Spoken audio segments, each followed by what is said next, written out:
What's going on, everybody? Welcome to this week's LUMIX Live.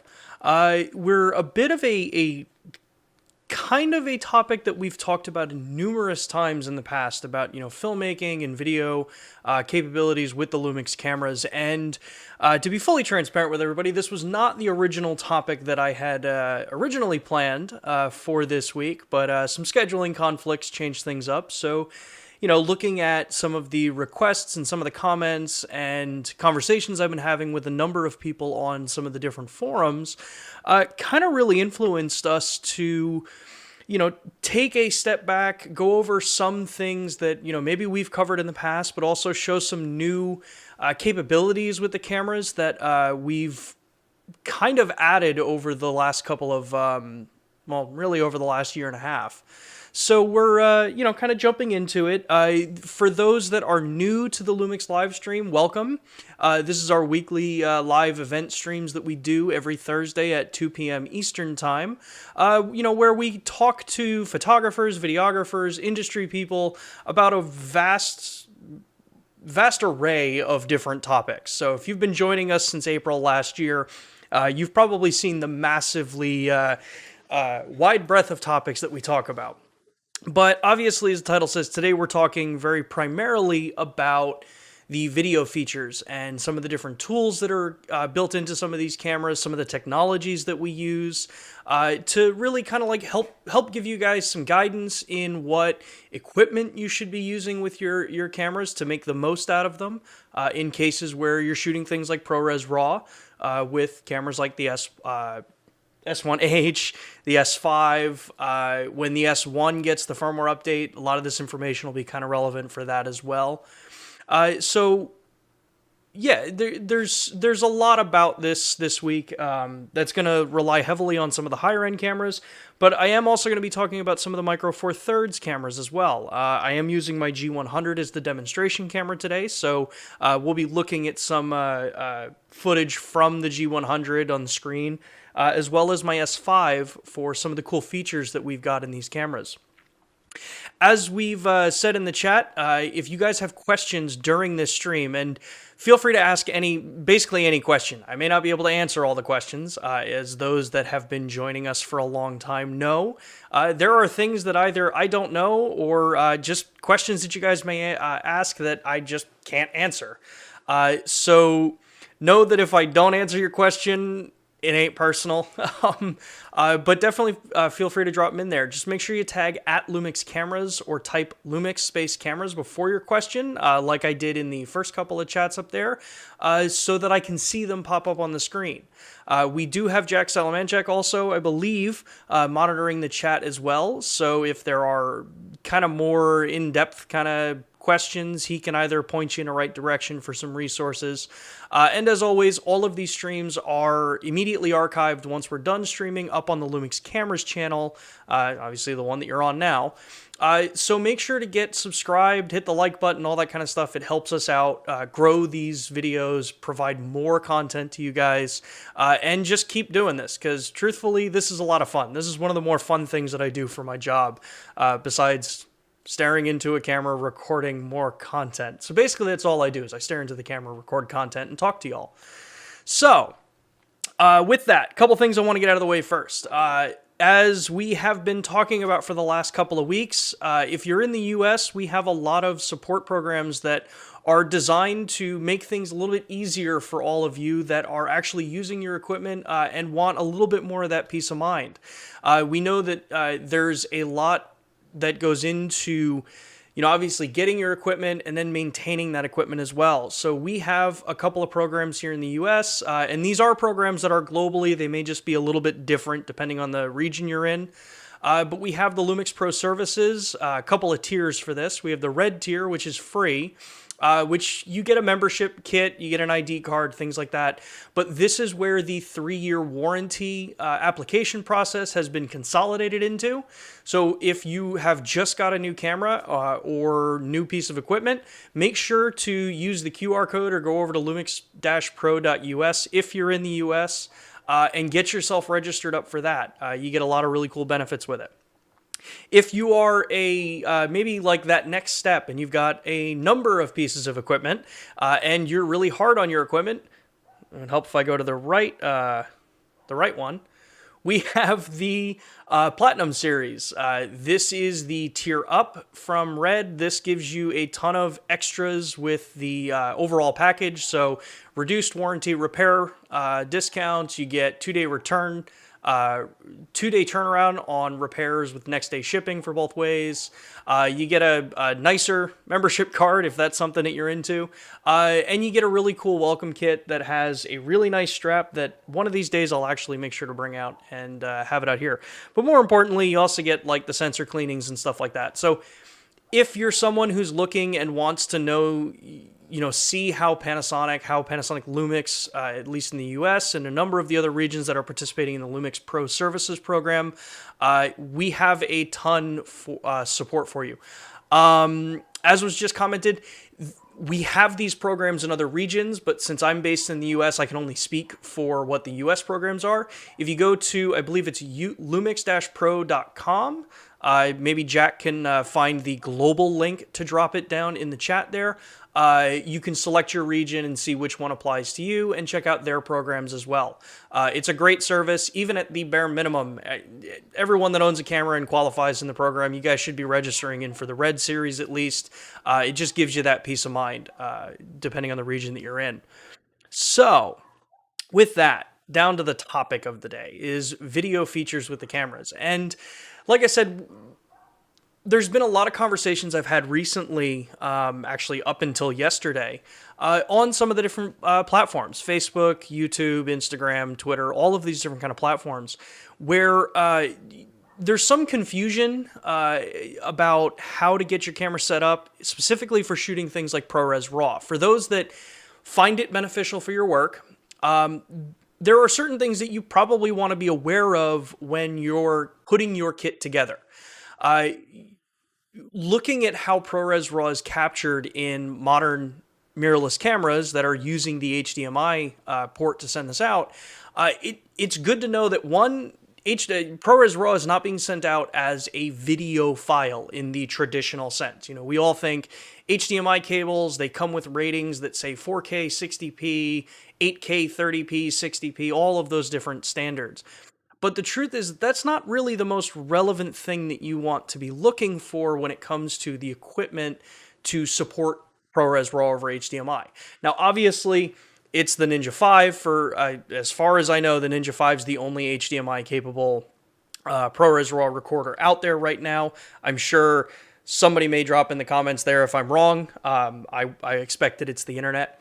But aside from having the recorder, and obviously making sure you're on the most recent firmware, which is a very important thing, the cabling that you use becomes incredibly important. And the reason I bring this up is because obviously cameras like the S1, when that gets the 2.0 firmware, and the S1H have full-size HDMI ports. So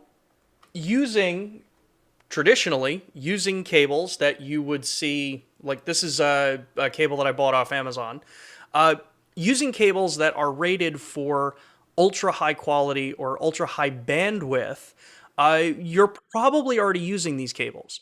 And a lot of times the conversation that we see starts to go around online saying like, look for HDMI 2.0 or 2.1 or 1.4A or B, or all of these kind of what I would consider more of the kind of general categorizations of the cables. That's what some people stop at as the de facto rating for the cable to use for this application. And the truth is that with reputable brands, that should be fine. Cables that adhere to the HDMI standards and actually are keeping themselves to those standards and are being, kind of vetted that they actually are staying to that, should be a good enough rating to go on. But as I know a lot of you that watch us you're professionals. You are looking to have equipment that's going to be reliable and not cut out in the middle of a job. If you're on a wedding, if you're shooting a corporate video, things like that, you can't afford to have your equipment fail on you. It's the same with every piece of equipment that's in the chain for your image gathering. So what basically you want to look at here is, so I'm on here right now. Just doing a quick share here. This is the HDMI's actual website. So this is the HDMI, the organization that, kind of sets the guidelines on these. And a lot of companies are members of this. A lot of companies are supporting companies for this.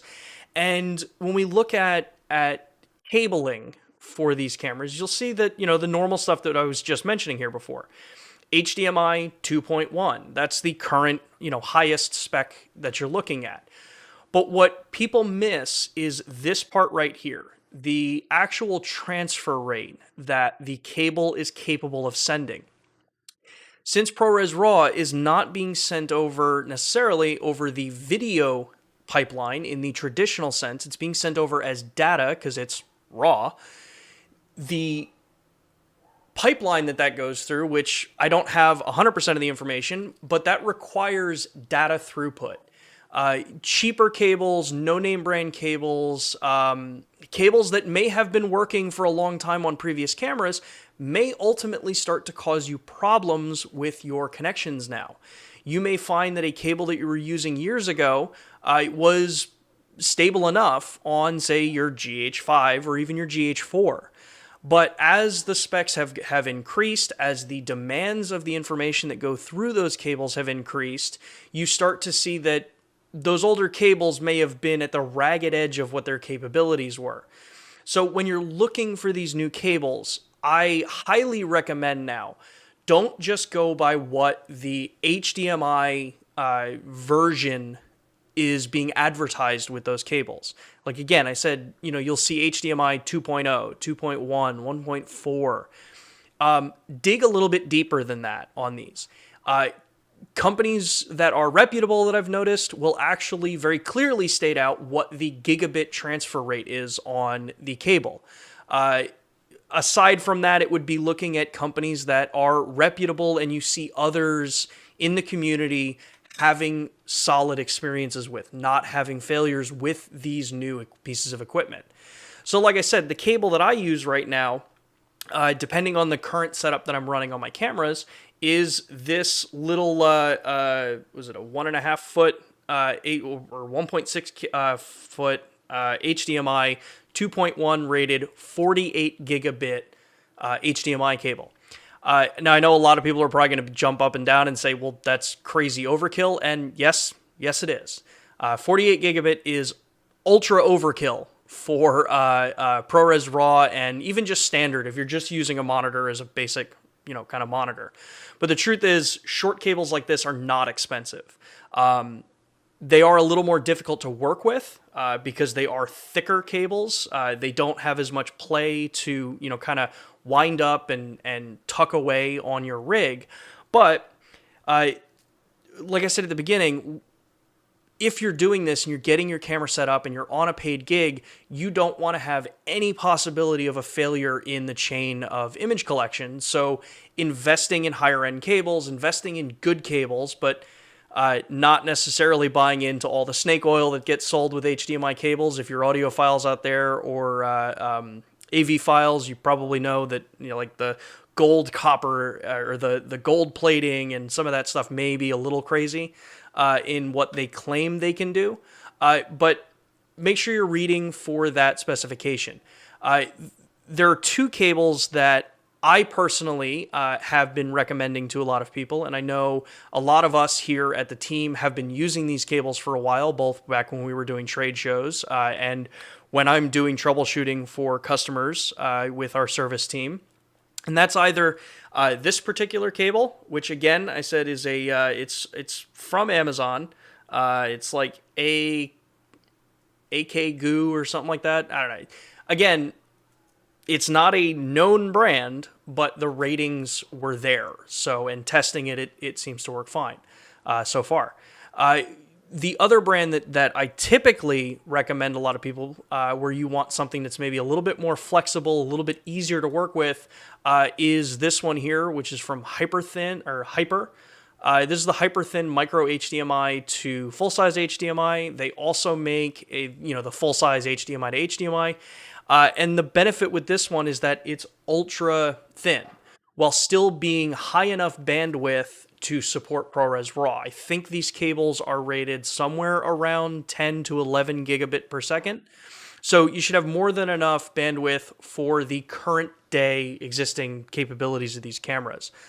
If you're someone who likes to prep out much further than that, that's where you're looking at 8K cables, things like that, and you should be fine. But again, the benefit here is that this cable is ultra thin. It's flexible as long as you're not being, kind of brutal with it. You're able to rig it into your kit and keep things nice and organized so you don't catch an HDMI cable or something like that. The second kind of reason why I point this particular cable out, this hyper thin micro HDMI to HDMI cable, is that there's been a lot of conversation online about working with cameras like the S5 using ProRes RAW. Now, for those that don't know, the S5 uses a micro HDMI port on the camera as opposed to a full-size Type A port on the S1H, S1R, and the S1. So the larger cameras that we make. And even the GH cameras. So with that, you have a couple of options. You have the ability to go just direct cable, which is the Type D end, which is micro, to Type A, which is full size. And that allows you to just be able to connect them together. You're set. You don't have to worry about anything else in that chain as long as, again, you're buying a good solid cable. But what has come up is there's a lot of people that are shooting a couple different cameras, and not necessarily just our cameras. You could be shooting, in our case, you could have an S5 as, say, your B cam to your S1H. And in a case like that, having a ton of extra cables might not be, something you really want to deal with. Remembering which one goes where. Yes, they're physically different, but let's face it, we all have done those situations where you get out from, setting your kit up and then realize you left the one cable you need home. There are a ton of pieces of accessories here that are available on the market that I've tested. Personally, I know a couple of other people have been testing them that support cameras like the S5 to more normalize your cabling. And one of those is actually from the company Small Rig, which is this a little adapter here, which is the 4K, it's their quote, 4K HDMI adapter cable Type D to A.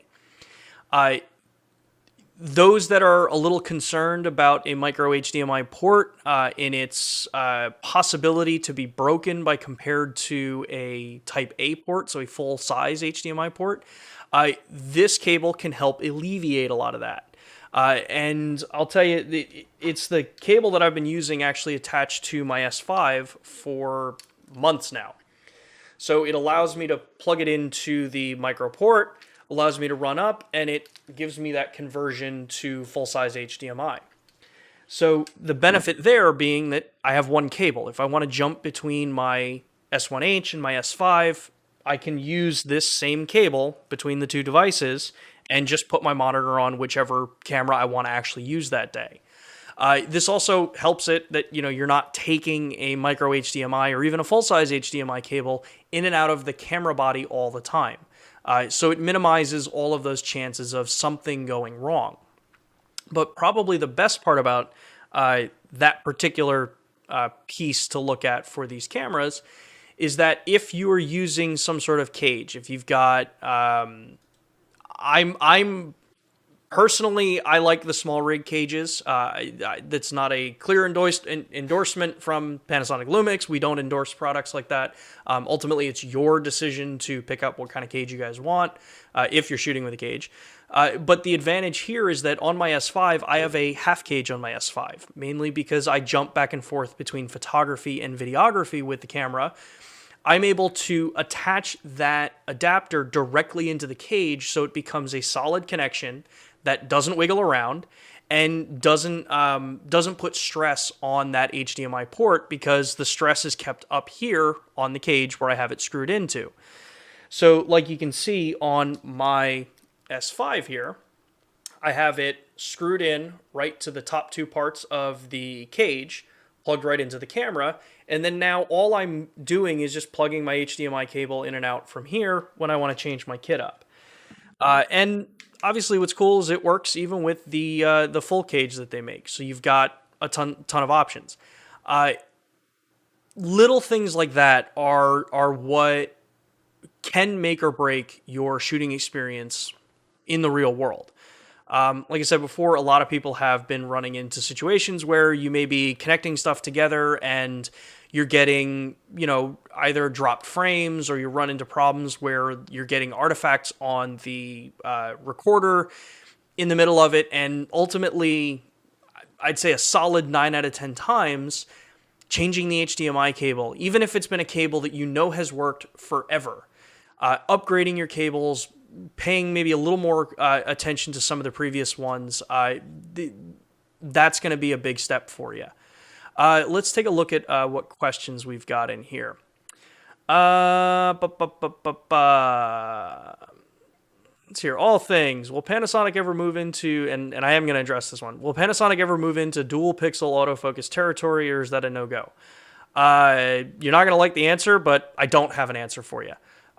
We are committed to DFD. We've said it over and over again. It improves every iteration that it comes out, and every camera that is updated with it. So unfortunately, I don't have any other information for you now. Let's see here. Bob the Engineer. How quickly should the Red membership welcome package arrive? I got an email that my membership was accepted about 3 weeks ago. Not complaining, just curious, given mail today. They are processed relatively quickly as far as the membership stuff goes. If you're ever running into, kind of challenges like that, definitely reach out to the service. Unfortunately, that's not something that I could personally fix or find out, because that has customer information in it, which means that it's incredibly well protected away from anybody who has no need to know anything about any of that information other than the people that are supposed to. I would maybe just check. You can reach out to the support group. They can check on it for you. But obviously, if you're in the U.S., you know the deal with the Postal Service and the delays that have been happening because of everything there. Just know that if it's been registered and you see online that you've been approved and everything's there, know that you're set. You don't really need to worry too much about that side of it, but the welcome kit should show up relatively soon. I'm not 100% sure what service they use for sending out the welcome kit. Here, Steven's asking, probably tired of this question. Yes, I am. But any GH6 news? I got nothing, man. I wish I had more information. I wish I knew what was coming out. I wish, they would actually share this stuff with us, but I don't. Yes, we are on a bit of a delay with the questions here because I'm testing out 4K streaming instead of 1080 streaming. So yes, I know I'm behind on some questions. If you guys are wondering why I'm still looking at some of the older questions. Let's hear. The other question here. Interceptor, why is ProRes RAW ISO set to 640, extended to 320, and doesn't let you go all the way down to 100? If ProRes RAW is linear, it doesn't need extra ISO. That would be a question that would have to go to engineers. I know that the 640 ISO, because it is log, that's the base ISO in the low range for log on the cameras that allow you to change high gain versus low gain, which is actually something that we are going to talk about next after I just check see if there's any other questions before I jump onto that topic. Junior's asking, where is the 85mm f1.8 in the US? They're shipping. Check your dealers. Larger dealers may have sold out of them really quick. They've all, from my information, they've all got lenses. Those that have ordered them and inventoried them and are selling them have at least received some of them. Just check around U.S. dealers. They are available. Let's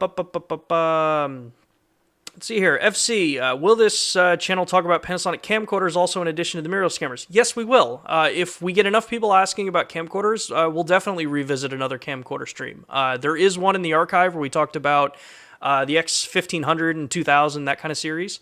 So we do have episodes there, but if you guys ever want more of that, make sure to let us know, which is a good segue. So If you guys have suggestions for future Lumix Live sessions, make sure to send us an email at lumixlive@us.panasonic.com.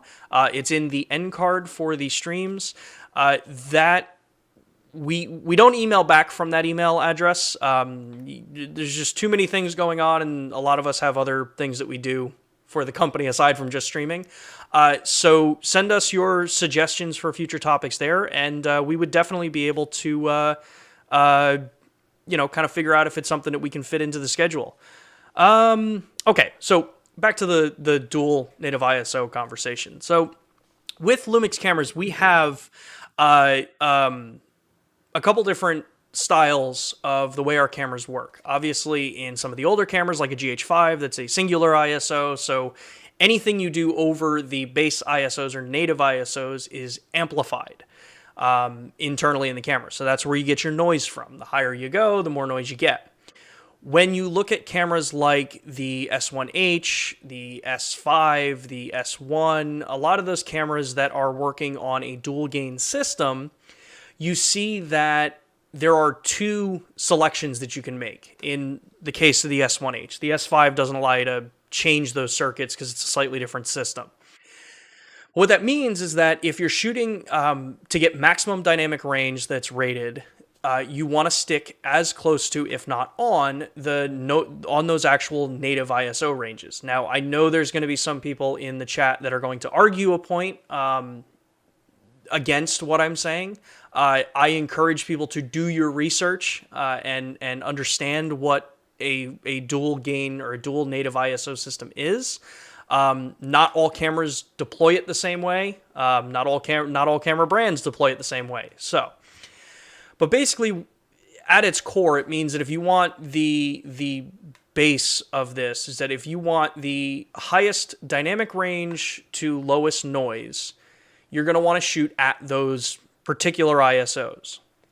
Now, in the S1H, that's 640 ISO in the low range and 4000 in the high range. So basically, anytime you move away from that, if you pull down from that or if you go up from that, it's the same things that we would do back in the film days during actual development of film. You can either push your exposure or pull your exposure for lower noise. But there's a trade-off when you do those things. If you're working with native ISO 640 and you start upping the ISO in the camera, so physically telling the camera, I want to shoot at, say, 1250. What you're doing is you are gaining up the signal in the camera, and ProRes Raw is a little different than this. I don't have enough information to clearly explain ProRes Raw, but this is just the generic what dual native ISO is. But as you gain the system up, so increase the sensitivity of the sensor, you apply more voltage, which means you get more noise as that ISO rises. When you have a dual native ISO system, there is a second point where circuitry physically switches in our system. In the S1H's case, that's at 4000 ISO.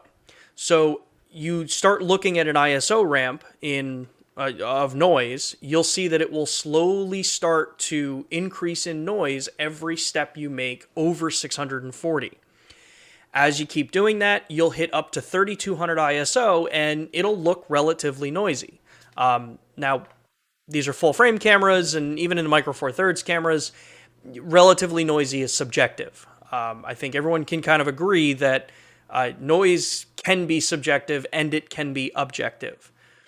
But what happens when you hit that next circuit and the system switches over to the new circuit, you see a dramatic drop in noise.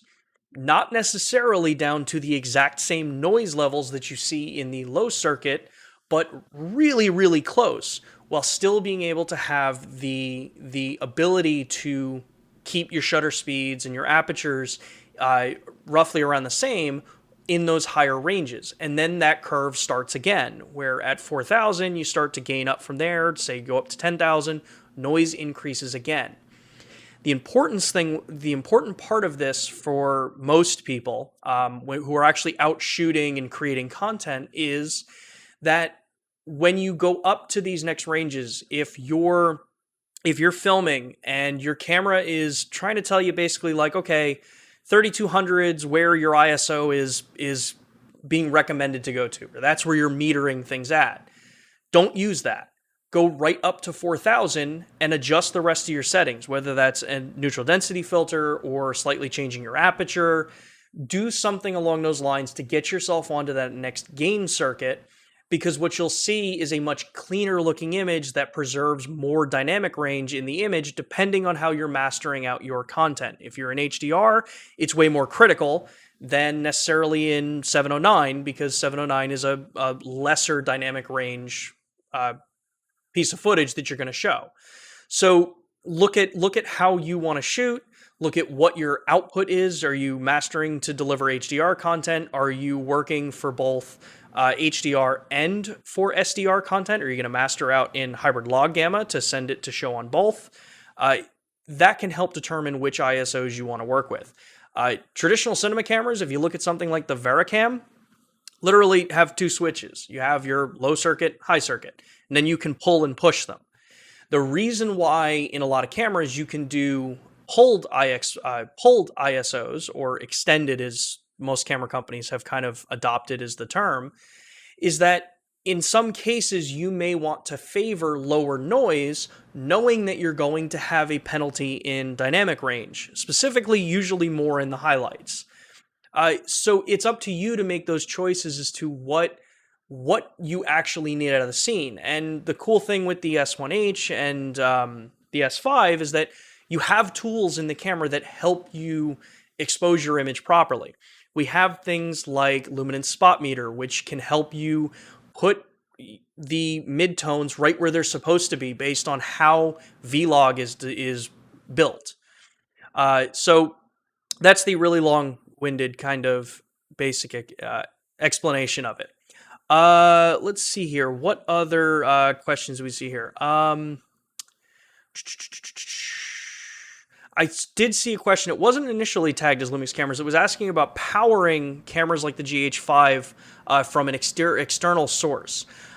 So there's some of these answers have been shared by some others, but obviously I can give you the official comment. You have different adapters available. As Jack commented in there, the DCC12 with the AC10 adapter is a two-piece solution that you can use. That is a battery delete system, so that you remove your battery, put the DCC coupler in there, and then attach it to an AC10. There have been a number of people online that I have actually been talking with that have been using the older AC8 instead of the 10 with cameras like the S1H or with the GH5s. I don't advise doing that. The AC8 is a lower powered AC adapter. You can run into some oddities, as one person commented online that worked fine during video, but then when you went to take a still with the shutter, the camera would just shut off. That's why the AC8's not the recommended or not the required adapter for cameras like, cameras like the S1H, the S5, cameras like that. In the more modern cameras, like looking at the S series, the G9 was one of the first Micro Four Thirds cameras that supported it for us. You can also power these cameras over USB to varying different capabilities. A lot of that just comes down to the technology that was put into those ports and the controllers to determine whether or not they would be power delivery, charge only, or sustained power. Cameras like the S1H, I attach a, what is this one? This is it's called RAV Power. It's a 10,000 milliamp hour, 18 watt, little just USB bank that supports PD charging. I can run my S1H with this with the USB-C cable. That the cable has to be rated to support PD, and it works perfectly fine. I can do the same with my S5, which I've done actually a lot recently, playing around with some time-lapse stuff that I'm going to talk about next, where I wanted much longer times to be able to run and didn't have the ability to actually plug into, say, wall voltage for my adapters. So you have a ton of different capabilities to set your camera up for that. Here, Carl's asking, does dual ISO only affect video, both video and stills photography, question mark? It does affect both photo and video. For photos, it may not be as apparent. When you start looking at how good raw processing is for stills, mainly because of bit depth that's capable and inherent dynamic range that's capable in a stills mode, which a lot of companies will advertise the dynamic range that their cameras can offer you, but what they're referencing is the total dynamic range, which is typically found in photography. So cameras that are advertising, say, 15 stops of dynamic range, that's more in the photo side, that you could really try to get around 15 stops of dynamic range. Dual ISO still does work there, where you'll have a base ISO that you can gain up from. You have the same effect that noise increases, and then it switches to a new circuit. Typically, though, the changeover isn't as dramatic or as visible as it is in video. When we talk with like the S1H at 640 and 4000, it's not the same numbers for the photo side. What you can look at is, I know Panasonic has put out at least a number of times, and I know it's available online, that even different color profiles or photo styles in our cameras will have different native ISOs to work with based on the characteristics of those profiles and the noise versus dynamic range targets that were built in for those. So it will work for stills, which brings up another side point. I've seen a lot of people recently these days shooting your still imagery in Vlog as a color profile. I know I've said it before, don't do that. Shooting stills in Vlog, there's not really a point to it. Vlog is designed for video, for basically JPEGs, where you have to compress dynamic range to then be able to expand it back out. And I know that is a very generic explanation of it. And again, I understand those in the chat that probably would argue with me on this. You don't want to shoot Vlog if you're shooting RAW. If you need to capture still images to put in with your video footage, just shoot RAW, don't shoot Vlog. It can change the way the image actually comes out when you look at it in something like Lightroom or Photoshop or Capture One, any of those. It'll cause you more headaches than it's worth. Just shoot regular raw still images. Okay, Albert is asking, how compatible is the S-Series Codex with Adobe Premiere? I'm glad you asked, because that's actually the next thing that I wanted to talk about here, was one of the other things that we had a lot of people asking questions about with, particularly with Prores Raw. As a lot of people have known, Prores Raw, it's an Apple codec. It's Apple's property. So by common understanding, it would work best in Final Cut Pro, which it does. But if you're not an Apple user, or reluctantly you're an Apple user like I am, you may prefer Premiere. And one of the things that actually, I have to give a shout out to the Facebook group, because we've actually had a lot of conversations back and forth with this. One of the guys, Dan, over there, where we actually had the conversation about, why was it working fine on my computer but not necessarily his, to actually work with Prores Raw in Premiere. So there's a couple things that you need to set up first before you start doing this. What you're going to want to do is, obviously, first off, make sure your Ninja 5 is updated. They are on 10.57 now. If you're a Lumix user, do not use 10.56. They have a warning on their site not to use 10.56. Get your Ninja 5 on 10.57. So that's the first step. The second step is when you look at Adobe, they give you very specific instructions and kind of recommendations as to what you need to actually work with Prores Raw. And I am going to cover some other standard points about just the regular codecs that the cameras offer as well. So don't worry, Albert. I am going to get back to those too. But with Prores Raw in particular, you're obviously able to do this in After Effects, Encoder, Premiere Pro, and Premiere Rush. So it is supported in these different programs. But when you start looking at some of the requirements that they've had to update over time. You'll see that originally you had to have an NVIDIA graphics card to do this. They've recently expanded that out into supporting AMD graphics cards as well as the Intel display cards. I used to have a AMD graphics card in here. I no longer have one because I was able to snatch up one of the RTX 3070s. So if you're looking for one of those, I just keep pushing. They will show up. But what it does, there are certain compatibility requirements that you need here.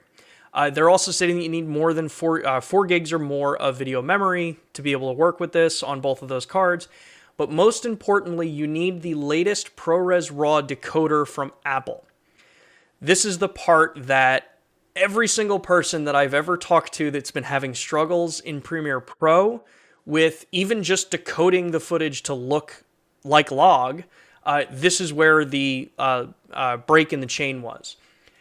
Make sure, if you were one of the early adopters of playing around with ProRes Raw on a Windows-based machine, make sure you go back and you update the ProRes Raw decoder to the current one, which is 1.3 for your system. It caused some wicked problems with the actual editing of the footage. So what does that look like actually on the computer? So again, if you look at the Adobe website, it does give you some rough guidance as to how to set up your projects, how to work with it, how to actually get in and change the gamma for ProRes Raw when it comes to Lumix and even the other cameras. The other brand cameras that are supporting ProRes Raw, it's a similar thing. So as you can see here, I have a couple of clips that I just randomly shot out my back porch. These are all shot ProRes Raw. So you see here, it's ProRes Raw HQ. These are in 5888 by 3312, and these were all shot with my S5. So first thing you'll see here is that obviously, since ProRes Raw is supposed to be the way we're doing it, it's logarithmic. You're looking here, and this doesn't look like log. This doesn't look like something you can easily start working with. And in fact, when you just throw this on the timeline, you look at the scopes. If I go to my, it just doesn't look good. You're clipping things everywhere. As I smack the mic, I apologize for that. But what you need to do, the first step that Adobe tells you that you have to do is you have to right-click on the footage. You have to disable master clip effect, which I've already done in this one. Then go to source settings. From here, this is where you can come in and select vlog vgamut. Once you click OK, the footage converts over. You can throw it on your timeline, and then you can throw whatever LUT you want to have on there if you're doing color correction LUTs, if you're doing like a normalizing LUT, and then you can begin your grading because now you're working with the ability to stretch that full dynamic range out of it. The ProRes Raw footage, like I said, this is one of those things that a lot of people were getting caught up on because truthfully, when was the last time you thought you had to update a decoder to work with the footage that doesn't automatically prompt you to, you know, kind of remind you, hey, there's a new version out, you should update it. So something you really want to like take a look at there and make sure here. Let's see here. What are the questions before we go further here? This comes from Redbit. Any plans to support BRAW with the BM Video Assist? We use Resolve and converting ProRes Raw to ProRes 444 with Final Cut for grading in DaVinci Resolve is a pain. Truthfully, I have no idea.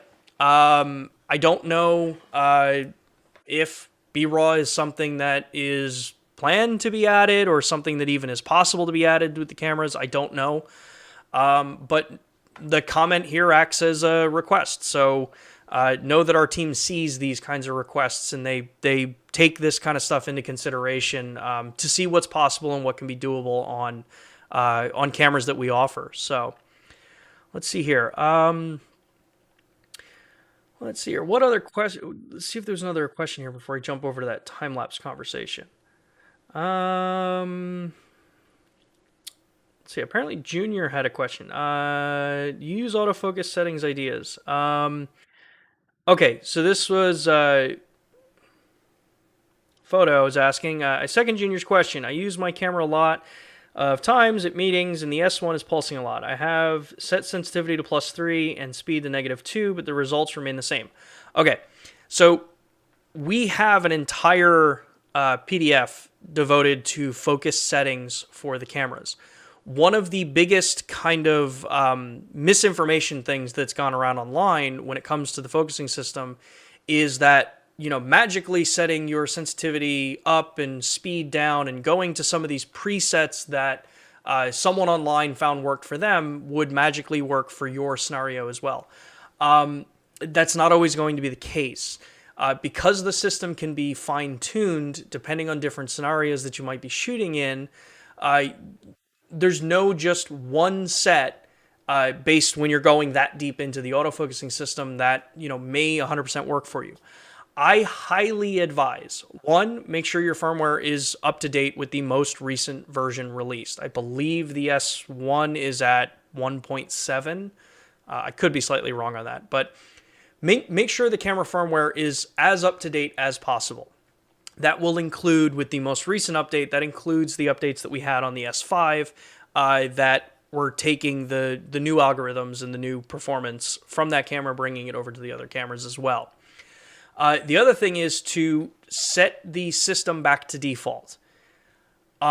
Just changing sensitivity and speed because one other person says, hey, this is, you know, what works for me, again, might not work for your scenario. Everyone has, you know, relatively different ways of recording.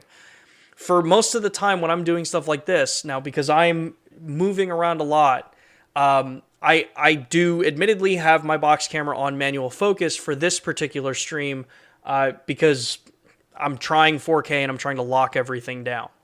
And truthfully, I don't move a whole lot that I need to have autofocus running. So for this particular stream, it's not needed. But when I'm doing product demonstrations or I'm recording a video for the company to actually do educational stuff, I have autofocus set up on there. And I'm using the box camera, which again is an iteration of the same kind of concept of what the S5 has, which has also been firmware updated into the S1, S1R, and the S1H. With those settings, they're all set to default. The other thing is, you know, again, typically I'm using just one area, so center point, one area focus, and just making sure that box is on my target. But ultimately, play around with some of those different settings, see how it affects your particular scenario that you're filming. It's not a one-size-fits-all. No autofocus system is a one-size-fits-all. You can trip up any system across the board. Cliff's asking, any word on the S1 version 2.0 firmware? Word. I don't know exactly when it's coming out, but we do know that it is coming, so just hang tight. Quality takes time. That's what I would say. FC's asking, what are the advantages of MOV over MP4 file format aside from 422 10-bit is only supported MOV? I thought MP4 and MOV are just containers. As Jack points out there's also some other differences there too. MOV allows you to have the higher quality audio as well. MOV is, at least the way this setup has worked, it's a more robust platform for working in 422 10-bit. So yeah, it just works a little bit better there.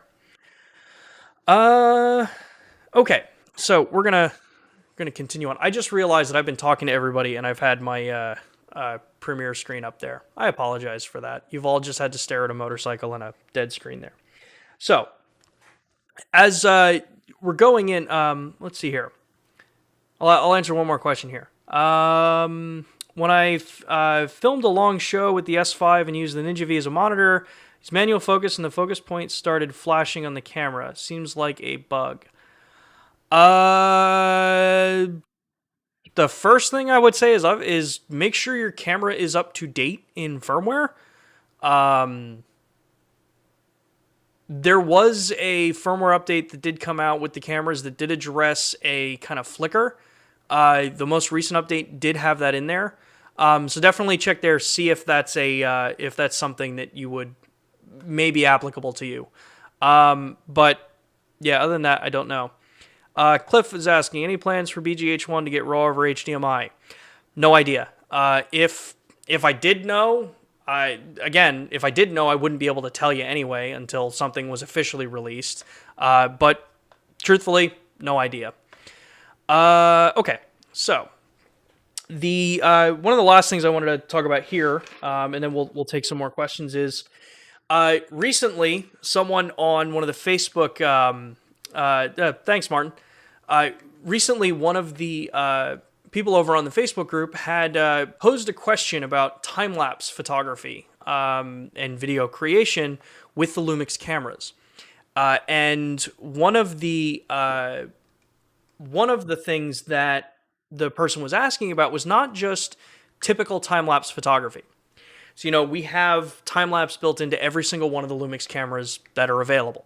And we make it really easy to just capture time-lapse and export a video all in camera.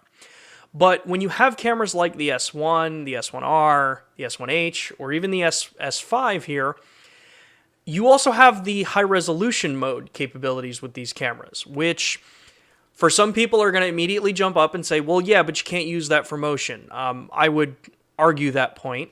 But ultimately, you can do 12K time lapses with cameras like the S1 and the S1R, or the S1, S1H, and the S5. You can do even higher with the S1R, since that one can output 96 megapixels. So it's actually ultra simple to do this. You would leave your camera in the single mode, so single shot mode. Set your camera into the high resolution mode, which you have two modes that you can select, mode 1 and mode 2. Mode 1 leaves the motion blur artifacting, or not artifacting, leaves the motion blur in the image. Mode 2 tries to remove it from the image that you get out of the camera. And the other thing that you would just need is an old school just intervalometer. So this one is one I just picked up online that allows me to just set my interval and trigger the camera. So when you do that with this, you just plug it into the mini phone port on the side of the camera, set your camera up into high resolution mode, and then use this to trigger the shutter for your actual shooting of the images. Now, the reason I bring this up in a video topic here, because obviously people think, time lapse, it's, kind of more something that people would think about with, photography and just getting into video creation. But there's a lot of times where, you're shooting 4K for your image, and you want the ability to shoot a time lapse as well to put into that piece of content. If you're shooting a wedding, if you're shooting an event, even if you're just photographing a sunrise and sunset, right? Well, if the camera's going to give you the capability to record 12,000 pixels wide in a high resolution mode on the S5, why not utilize it if you can? Because ultimately, just like we do in the logic that we have for shooting 4K for a 1080p output, you can then take that up the roughly 12K, actually it is 12K because it's 12K wide. You could take that 12K time-lapse footage and do your punch in and pull and pans, things like that, in that footage, just like you would with your regular stills imagery, or just like you would with your standard video footage. The other cool thing is that you're shooting this, potentially, you can be shooting this in RAW, which gives you even more control over that piece of footage that you want to work with. So I encourage people to play around with it and try it if you have a camera that has high resolution mode.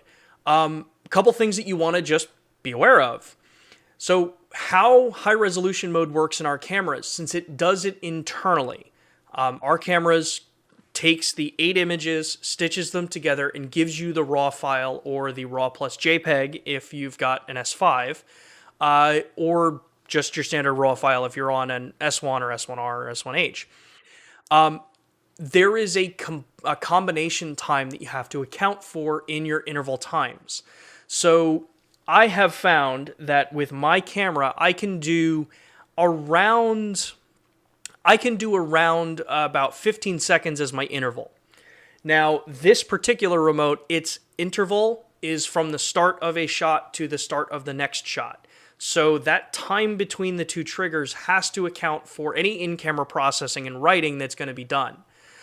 You can get away with maybe a little bit less if you're shooting JPEG, but I was shooting RAW plus JPEG have my interval set to 15 seconds at the shortest, and I'm able to output all of that into the card, have the images there, throw them into Premiere, throw them into After Effects, whatever program you use for it, and you get your capabilities to do 12K resolution time-lapse photography, which can then be converted into video, obviously.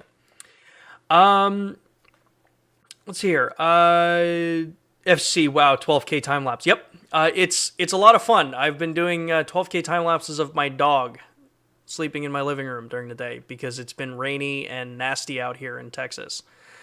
Let's hear. Cliff's asking, without any specifics, is Lumix still investing in new Micro Four Thirds projects? How dedicated is Panasonic to Micro Four Thirds in general?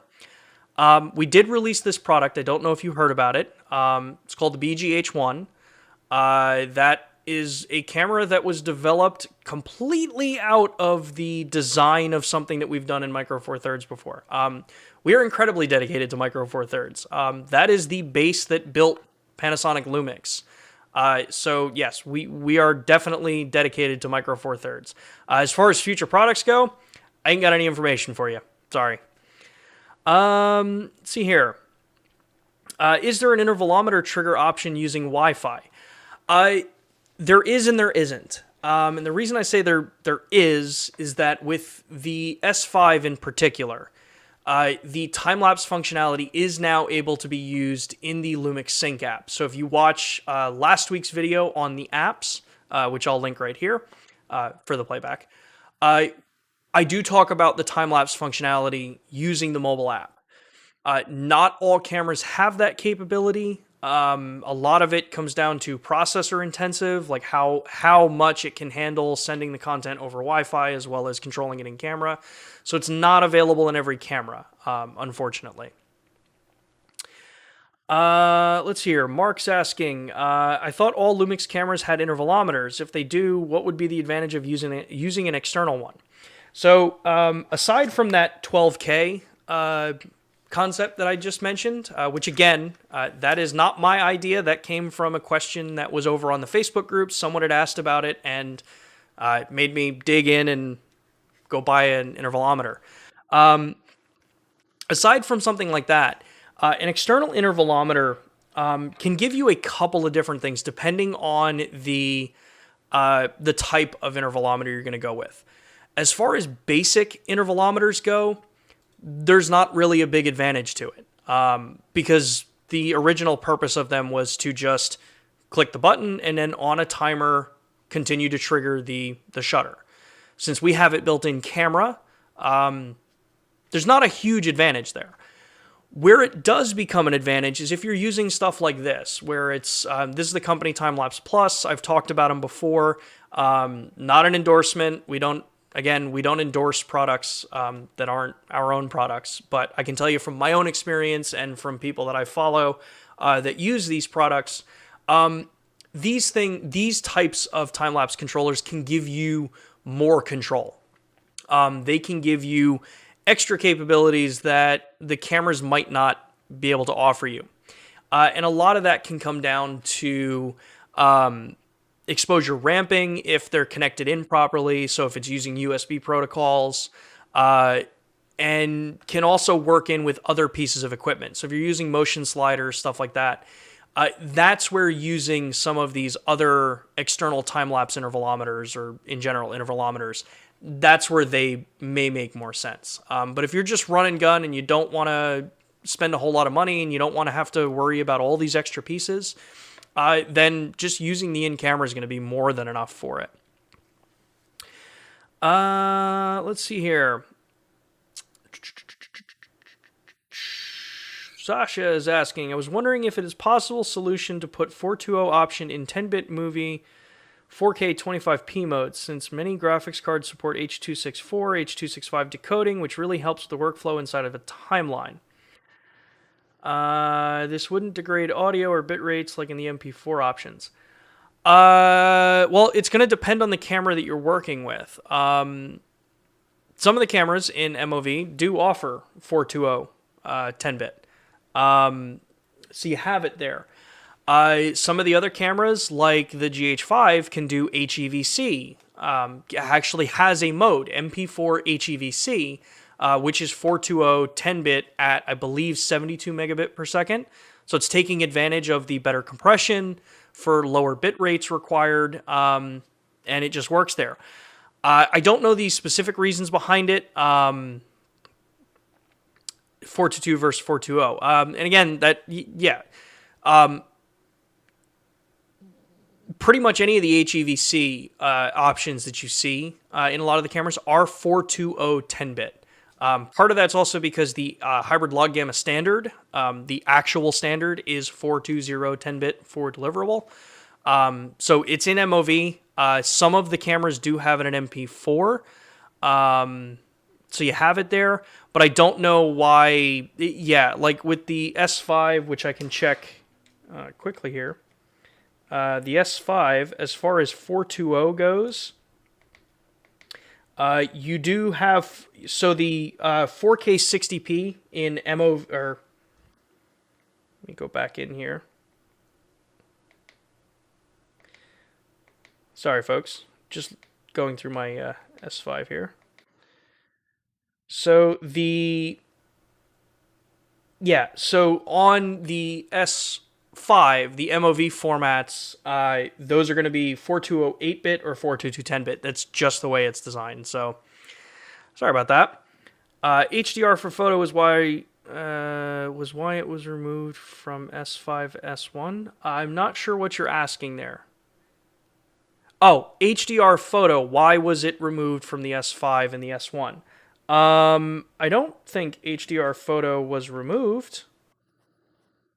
I can check that again. There's HLG photo, which is slightly different. Or are you referencing the actual like 3-shot HDR in camera mode? If you get back to me on that one, Junior, I can address it. Redbit, I have to make a stop motion sequence for video. I see Dragon Frame supports S1H tethering. Any suggestions about which software best supports Panasonic cameras? That's actually a bit over my head, honestly, Redbit. I don't have an answer for you. I wish I did, but I can look into it, and we can see what kind of software would be good there. So now to the last part. We are running a little long, but this is the last thing that I wanted to kind of cover today, and make sure I switch to the right camera. There it is. So one of the other things that we wanted to talk about, because it actually ties right into Albert's comment, is 180 frames per second, the slowest slow motion for the S1. In a lot of the cameras, 180 frame may be the slowest option that you have for slow motion capabilities. Now, in cameras like the S5 and the G100, which we're looking at right now is the G100, we do also now have the ability to actually just drop right into our S and Q mode, so slow and quick mode, and actually control your slow motion in a way kind of like variable frame rate, but maybe a little bit simpler. So on cameras like the G100 here, and then I'll switch over to my S5 real quick, and then we're actually going to call it because it's already after 2 o'clock. You'll see here that in some of the more entry-level cameras here, you see that you have the ability to change what your exposure mode is. So I can shoot program, aperture, shutter, or manual. And I'm looking up because I have another monitor. Sorry, guys. I gotta get better at staring at the camera. So you have the different exposure modes here. You have what your recording frame rate is. So this is what the actual output is going to be. Do you want a 60 frame per second timeline or a 30 frame per second timeline on the G100 here? And then you have the slow and quick effect. You have up to 8 times quick motion or 4 times slow motion, which in this camera would be 120 frame per second. But if I jump over here and we look at my S5, if I can plug the HDMI cable in, which again, we talked about this before, the nice advantage, it's one cable to jump between all these different cameras. So looking at my S5, if I jump over here and we're looking at the S5 now, I have that ability to go into slow and quick, though with the S5, it's a little bit more advanced. I have the ability to actually just use the touch tab for this. Tap on slow and quick, and you'll see it's the same menu system that we have, or relatively the same menu system that we have for variable frame rate. So I can change through here and go 60 times quick motion, or go down to 3 times slow motion if my output is 60 frames per second. But if I go into the menu and change my record quality to, say, 4K 24p, it's going to cycle because the output is in 60 frames here. I can then go to my slow quick settings, and again, I can change it here. I can do 4K up to 60p, that outputs in 24. I can go down to 1 frame and get a 24 times quick motion. Or I can go in here, go all the way down to 1080 24 frame, and go all the way up to 180 frames per second for 7.5 times slow motion. So in most cameras, like the S1, S5, 180 is going to be the fastest slow motion, or the slowest of slow motions you can do. Versus if you do something like the S1H, which actually has a dedicated 120 frame per second mode. So you have a couple different capabilities to play around with. Junior's asking, yes, the 3-shot HDR mode. Okay. So with the S1 and a lot of the modern cameras, the basic 3-shot HDR modes, for the most part, have typically been removed. My understanding is that in a lot of cases, they didn't actually produce anything more than a current standard RAW can produce you as far as an HDR'd, quote-unquote, HDR'd image can. At some point, technologies like that start to just features like that, quote-unquote features like that, start to fall away because their intended use doesn't exist anymore. When it comes to most of the cameras on the market now, at least with ours, like the S1, the S1R, S1H, and the S5, I can tell you that the image quality that comes out of the cameras without using the earlier versions of the HDR mode, you can get more dynamic range out of a singular RAW file than you can with that JPEG restricted only mode.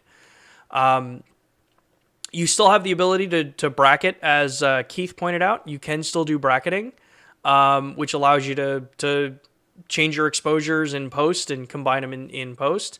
But I do understand for those that may have wanted to be able to use that in a JPEG image, the truth is they didn't, as technology moved forward, that particular mode didn't really produce anything more than a well-processed JPEG could produce you in a lot of cases.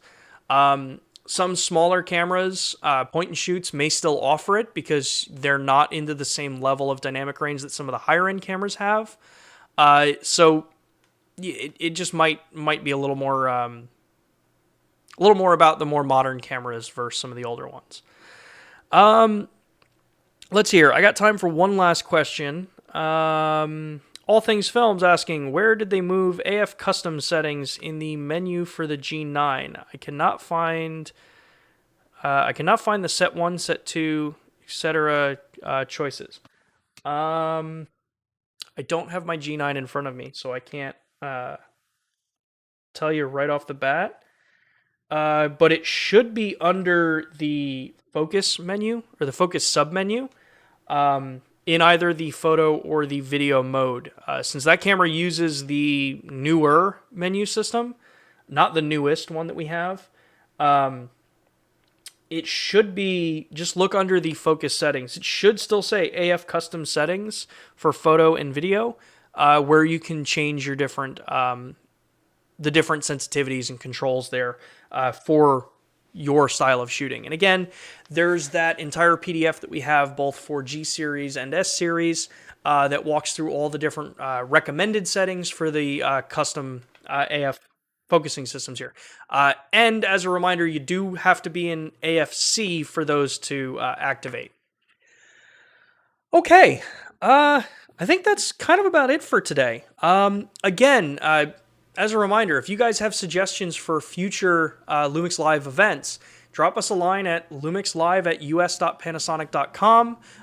The link, the actual email address will be written up in the